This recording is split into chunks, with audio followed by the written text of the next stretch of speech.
This may well be relevant. The power of prayer.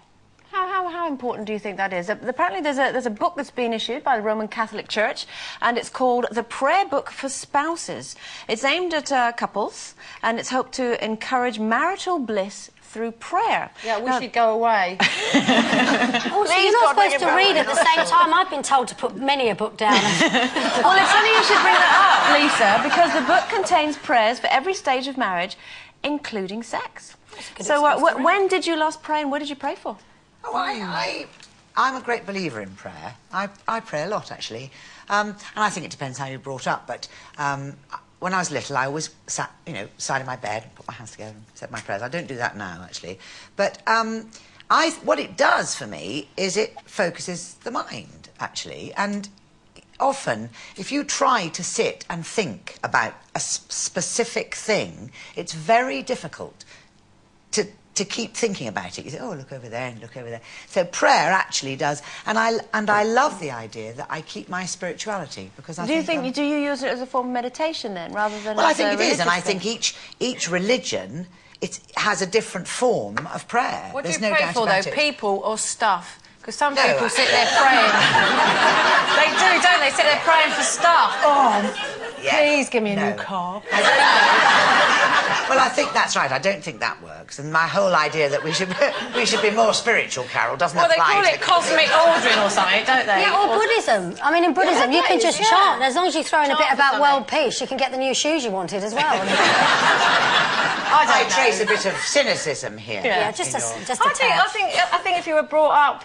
Well, I wasn't brought up with a religious upbringing or background or school or anything, but it was on the curriculum. You did learn about religion, and we Jesus did go wants you for a sunbeam, and do you remember all that? Yeah, something like that, yeah. And then we went to... we used to go to Sunday school, which was... I don't know, I think we only went because we didn't have anything else to do.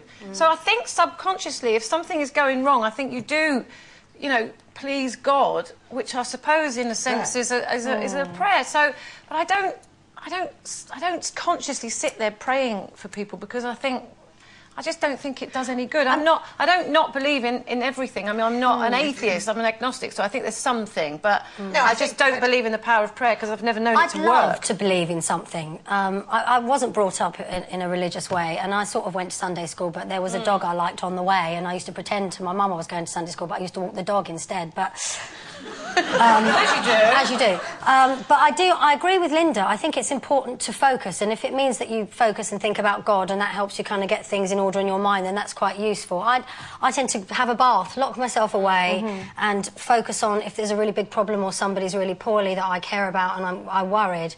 I try and think of ways that maybe I can do something about it, rather than asking for help from someone else. I try and figure out, things that I can do that can make a difference. So and surely that's a sort of uniting part of prayer, if you like, that it almost doesn't matter what religion you're part of. If you use it in a way to find some sort of peace, to think quietly and carefully about something that's bothering you, or maybe, like you say, a problem that someone else is having. It doesn't matter how you do it. Yes, is bringing yourself... Because I think we...